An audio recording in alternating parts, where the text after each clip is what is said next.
अगर उपराष्ट्रपति ये बात कहते हैं कि उदाहरण के तौर पर कि भाई जज के घर पर जले हुए नोट मिले, ठीक, अगर आप न्यायपालिका को ये बात कह रहे हो कि आप उस पर एफआईआर दर्ज क्यों नहीं कर रहे, मेरा सवाल ये है कि आप उपराष्ट्रपति हैं, आप एक संवैधानिक पद पर बैठे हुए व्यक्ति हैं, आपको कानून का ज्ञान है, तो फिर आप सरकार को यह आदेश क्यों नहीं दे रहे? आप सरकार को यह बात क्यों नहीं कह रहे कि आप एफआईआर दर्ज करिए? क्या आपकी बात को नकार दिया जाएगा? आप उपराष्ट्रपति के पद पर बैठे हुए हैं, क्या आपकी बात को कोई नकार सकता है कि भाई अगर आप इस पर जांच के आदेश भी देंगे तो कोई मना कर देगा? हाँ बिल्कुल, आप बिल्कुल सही कह रहे हैं। और मीडिया में ये वक्तव्य देने से पहले सरकार को भी इसकी शक्तियां हैं और सुप्रीम कोर्ट जो चीफ जस्टिस साहब हैं उनको भी शक्तियां हैं, वो भी डायरेक्शन दे सकते हैं। अदरवाइज भी ईडी है, सीबीआई है या पुलिस है, पुलिस में तो एक सूचना, अगर एक कॉग्निजेबल ऑफेंस की सूचना पुलिस को मिल जाती है तो पुलिस उस पर एफआईआर दर्ज करेगी। अदरवाइज पुलिस की कोई शक्तियां होती नहीं है। जब तक आप एफआईआर दर्ज नहीं करेंगे आप इन्वेस्टिगेशन कर नहीं सकते। तो अब इस चीज को जो धनखड़ साहब ने कहा है कि वो, मुझे लगता है कि वो अटैक कर रहे हैं, दोनों बातों को मिक्स करके बोल रहे हैं और ये कह रहे हैं कि आप अपना घर तो देखो, आपके यहाँ ऐसा हुआ लेकिन आप ऐसा नहीं कर रहे, नोटों की गड्डियां जली हुई मिली है, आप ऐसा उस पर एफआईआर भी रजिस्टर नहीं कर रहे, उसकी लीपापोती कर रहे हैं, ऐसा तो उन्होंने नहीं कहा, लेकिन शायद उनकी मंशा ऐसी हो सकती है। लेकिन एक राज्यपाल जिसको कि संवैधानिक शक्तियां हैं कि वो बिल को रोक के बैठ सकता है, तो आप वहां डायरेक्शन दे रहे हैं। नहीं, उमेश सर, आप कानून के विद्यार्थी हैं और मैं आपसे बहुत कुछ सीखता हूं और दर्शक भी ये, और जो हमारे जितने जुड़े हुए साथी हैं वो भी ये समझना चाहेंगे कि भाई गवर्नर के पास शक्तियां हैं, जिसका आदेश जिसका जिक्र सुप्रीम कोर्ट ने भी किया, लेकिन ये कौन सा अधिकार है कि आप जो बिल विधानसभा से पास हुए आप उसको दबाए रखें, ना तो राष्ट्रपति के पास भेजें, ना वापस जो है राज्य सरकार के पास भेजें? तो फिर गवर्नर के पास ये अधिकार और शक्तियों का क्या वजूद हो जाता है और क्या उस पर सवाल नहीं खड़े होने चाहिए? तो सुप्रीम कोर्ट ने तो सीधा आदेश दिया उस चीज को लेकर कि गवर्नर गलत कर रहे हैं, और गलत कर रहे हैं उसको लेकर पीड़ा जाहिर कर रहे हैं धनखड़ साहब। हाँ, ये बात है, लेकिन अब ये एक बहुत बड़ा विवाद खड़ा होने की संभावना मुझे लग रही है, जो पहले इमरजेंसी के पहले जब हुआ था, जिसमें केशवानंदन भारती की जजमेंट आई थी कि जो बेसिक हमारे संविधान का जो रूप है उसको संसद नहीं बदल सकती और जुडिशियरी कहां तक क्या क्या कर सकती है। अब देखिए, ये सवाल अभी तक चलता आ रहा है और ये कहीं भी डिफाइंड नहीं। सर, कानून की आंखों पर पट्टी है, लेकिन इसे ये मान लिया जाए कि कानून की निगाहों में सब बराबर हैं, क्योंकि जज साहब ने भी ये बात कही कोर्ट में, चीफ जस्टिस ऑफ इंडिया ने वक्फ के फैसले को लेकर कि भाई हम हिंदू हैं, हम जब यहां पर बैठे हैं तो हमारा कोई धर्म नहीं है, यही बात तो कही। और जब सुप्रीम कोर्ट जरा सी शक्ति दिखा रहा है अपनी, तो इस तरह के बयान सामने आ रहे हैं एक एक करके, और वो भी तब जब गवर्नर की शक्तियों को लेकर तमाम सवाल बार बार खड़े हुए। एलजी को लेकर क्या सवाल नहीं खड़े हुए थे? दिल्ली में हुए, कोर्ट ने जब आदेश दिया उस आदेश को पलट दिया गया, इसी सरकार ने पलटा। और दूसरी तरफ जब भगत सिंह कोश्यारी महाराष्ट्र में राज्यपाल होकर जिस भूमिका में ऐसा लग रहा था कि किसी बीजेपी के कार्यकर्ता के रूप में वो वहां पर काम कर रहे हैं, और तमाम राज्यों के राज्यपाल जहां पर विपक्ष में रहते हुए, झारखंड में हेमंत सोरेन ने कई बार सवाल उठाए, ममता बनर्जी ने कई बार सवाल उठाए, स्टालिन ने कई बार सवाल उठाए, तो उसी भूमिका को बिल्कुल सिरे से क्लियर कट किया सुप्रीम कोर्ट ने। तो इस पर नाराजगी वाजिब हो, उसके उत्तर देने चाहिए सरकार को, उसकी बजाय इस तरह का बयान धमकियों के जरिए आ रहा है। तो क्या यह सवाल नहीं खड़ा करता एक तरफ न्यायपालिका, कार्यपालिका और विधायिकी को लेकर? देखिए, अभी तक तो ऐसा रहा है कि न्यायपालिका बिल्कुल अलग रही है, लेकिन जो शक्तियां न्यायपालिका को दी गई हैं, जैसे 142 को आप पढ़ेंगे, कितनी बार भी पढ़ेंगे तो उसमें पाएंगे कि वो डिक्री और ऑर्डर को इन्फोर्स करने की बात है। तो अब सुप्रीम कोर्ट ने जो पिटीशन इनके सामने आई उसको इन्फोर्स करने के लेकर ही ऑर्डर किया कि ये डीम्ड है कि ये लेजिस्लेशन लागू हो गया। लेकिन उन्होंने राज्यपाल महोदय के काम की जो आलोचना की, उसका संवैधानिक शक्तियां मेरे हिसाब से सुप्रीम कोर्ट के पास नहीं है। अच्छा। और जो वो कह रहे हैं कि हमने एक ऑर्डर किया, इसको इन्फोर्स किए, तो वो शक्तियां तो हैं उनके पास। 142 को अगर आप पढ़ेंगे तो मेरे हिसाब से ये दो चीजें हैं। यानी राज्यपाल अगर अपनी मनमानी करे तो सुप्रीम कोर्ट उसमें दखल नहीं दे सकता। राज्यपाल, हाँ, ये हमारे जैसे सुप्रीम कोर्ट अगर मनमानी करे तो राष्ट्रपति दखल नहीं दे सकते। और उसी तरह आप ये कह रहे हैं कि अगर राज्यपाल अगर अपनी मनमानी पर उतर आए, सुप्रीम कोर्ट दखल नहीं दे सकता, चाहे वो सरकारें रात को बनाएं और सरकारें सुबह जो है गिरा दें, कोई दिक्कत नहीं है। देखिए, उसकी संवैधानिक समीक्षा हो सकती है, लेकिन सुप्रीम कोर्ट ये नहीं बोलेगा कि आप हाउस ऐसे होल्ड कीजिए और ऐसे वोटिंग कराइए। ये इंडिपेंडेंस है हमारे संविधान उत्तराखंड में की। जब राष्ट्रपति शासन लगाया गया था तो इसी सुप्रीम कोर्ट के आदेश पर ही तो वहां पर फ्लोर टेस्ट हुआ।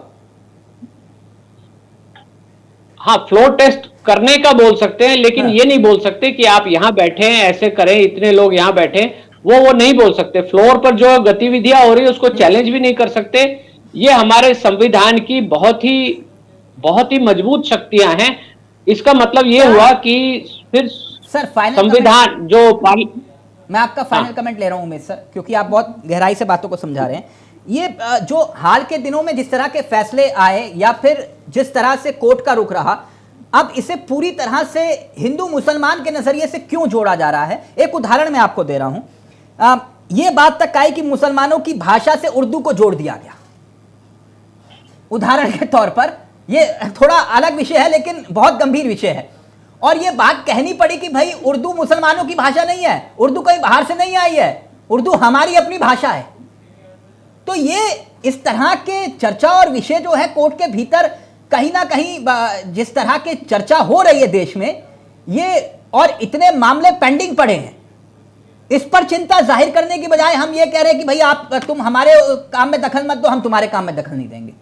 तो ये हमें ये सुधार करना चाहिए कि भाई इतने कोर्ट में पेंडिंग पड़े हैं, इतने जजेस की कमी है, इतने वकीलों की कमी है, कई लोग ऐसे हैं जो जमानत मिलने के बावजूद जेल में बंद हैं। ये गंभीर विषय है, इस पर किसी का ध्यान नहीं है। Please sir final comment. हाँ, मैं ये कह रहा हूं कि जो शक्तियां हैं बिल्कुल अलग अलग हैं, उनको अलग ही रहने दिया जाए, उनको मिक्स ना किया जाए। आलोचना की शक्ति है। आप देखिए, हमारे संविधान की खूबसूरती एक बहुत अच्छी है। संसद के फ्लोर पर खड़े होकर कोई भी भर्त्सना भी सुप्रीम कोर्ट की करते हैं तो वो कंटेम्प्ट नहीं होती है, और सुप्रीम कोर्ट में जब आप बहस कर रहे हैं वहां पे भर्त्सना करेंगे तो वो कंटेम्प्ट हो जाएगी। इसी तरह संसद के फ्लोर पर क्या हो रहा है उसके बारे में सुप्रीम कोर्ट कोई आदेश पारित नहीं कर पाएगी। ऐसे हमारे संविधान की संरचना है। अब जहां तक आप उर्दू की भाषा, जो हिंदू मुसलमान की बात चल रही है, संविधान तो सबका है और उर्दू को लेकर बोला गया है। तो एक बात मैं बता दूं कि शेड्यूल 8 में ये हमारी ऑफिशियल लैंग्वेज है जी।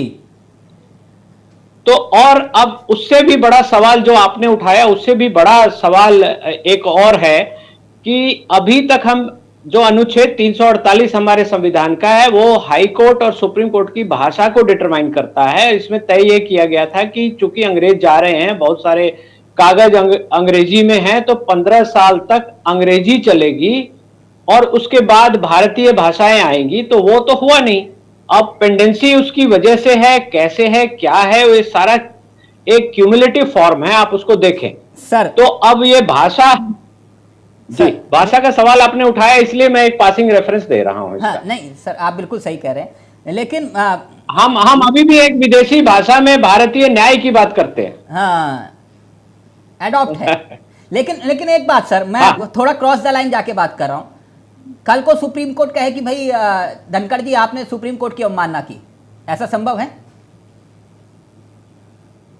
उन्होंने फ्लोर पर ऐसा नहीं बोला है और वो एक सेमिनार में बोल रहे थे, तो बिल्कुल सुप्रीम कोर्ट ऐसा बोल सकती है। कानूनी शक्तियां हैं संविधान में हमारे, ऐसा प्रदत्त है। अगर वो फ्लोर पे बोले, हाउस के फ्लोर पे या हाउस की प्रोसीडिंग्स में बोले, तो उनको नहीं कर सकते ऐसा। लेकिन न्यायपालिका को भी क्या विचार नहीं करना चाहिए? मैं ये बात फाइनल कमेंट में बेबाक अंदाज से इस बात को कह रहा हूं, वो भी तब, sorry to say that Umesh sir, कि जब चीफ जस्टिस ऑफ इंडिया के पद पर किसी महिला ने चीफ जस्टिस पर यौन शोषण के आरोप लगाए, तब उसके बाद एकाएक कुछ फैसले सरकार के पक्ष में हुए और ठीक उसके बाद जब वो रिटायर्ड हुए तो फिर उसके बाद वो राज्यसभा के मेंबर बन गए। तो क्या देश के सामने ऐसे मामलों में नजीर जाती है या नहीं जाती? हमारा देश भी तो देख रहा होता है कि ये क्या हो रहा है और ये क्यों हो रहा है। देखिए, जब आप देश के सबसे बड़े पद पर बैठे हैं, जहां आपको न्याय देना है, तब आपके ऊपर जब प्रश्न खड़े हुए तो आपने सरकार के पक्ष में धड़ाधड़ फैसले किए और फिर ठीक उसके बाद आप राज्यसभा में जाकर बैठ गए। तो फिर आपका दायित्व और जिम्मेदारी जो थी, जो आप देश के सबसे प्रमुख पद पर बैठे थे, तो फिर वो तो तार तार हो गया ना सर, नैतिकता खत्म होगी। ये आप कह सकते हैं, लेकिन अब ये घड़ी वापस आने की संभावना है, क्योंकि अभी हमारे जो चीफ जस्टिस साहब हैं ये 13 मई को रिटायर हो रहे हैं। 5 मई को इन्होंने वक्फ की पिटीशंस लगाई है। तो अगर वक्फ की पिटीशन को उन्होंने बोला कि ये संवैधानिक है, सब कुछ सही है, हाँ। तो वही चीज दोहराई जाएगी कि इन्होंने सरकार के हक में फैसला दिया, उसके बाद रिटायर हुए तो इनको फला जगह भेज दिया गया, राज्यसभा या कोई गवर्नर बना दिया गया, कुछ जो कि हमारे देश में परंपरा रही है। हाँ। तो इसको आप बड़े आराम से लिंक कर सकते हैं। हाँ। और कह सकते हैं कि ये ऐसा, इनको तो पहले ही सुपरसीड भी करा के लाया गया था। चीफ जस्टिस बनने से पहले भी ये 25-26 लोगों से जूनियर थे, इनको हाई कोर्ट से सुप्रीम कोर्ट लाया गया। तो ये बहुत सारी बातें लिंक की जा सकती हैं, उसका आप पोस्ट फैक्टो एनालिसिस भी कर सकते हैं। लेकिन जहां तक शक्तियों की बात है, संवैधानिक शक्तियों की बात है, तो बिल्कुल अलग है दोनों। और अब ट्रांसपेरेंसी जो बढ़ी है उससे क्या होता है, देश की जनता सारी चीजों को देख रही है, समझ रही है।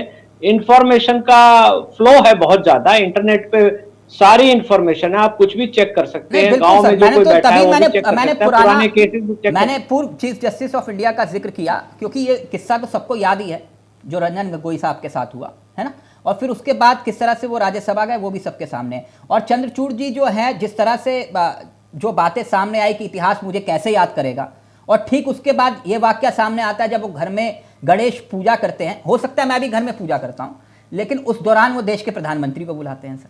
तो तमाम सवाल तो है ना सर, न्यायपालिका और दूसरी तरफ कार्यपालिका। और मैं सिर्फ आपकी बात नहीं कर रहा, हमारे पत्रकारिता जो चौथा स्तंभ है, हमें अपने गिरेबान में भी झांकना है। और ये सत्य है, क्योंकि पत्रकारिता जिस दहलीज पे खड़ी हुई है, जिस चौखट पर खड़ी हुई है, उसके सामने भी कई प्रश्न यक्षबाए खड़े हैं, और उसका उत्तर हमें अपने गिरेबान में झांक कर देखना पड़ेगा। थैंक यू सो मच, बहुत बहुत शुक्रिया सर। उमेश सर, आपने बेबाक अंदाज से अपनी बात को रखा। थैंक यू सो मच, बहुत अच्छा लगा।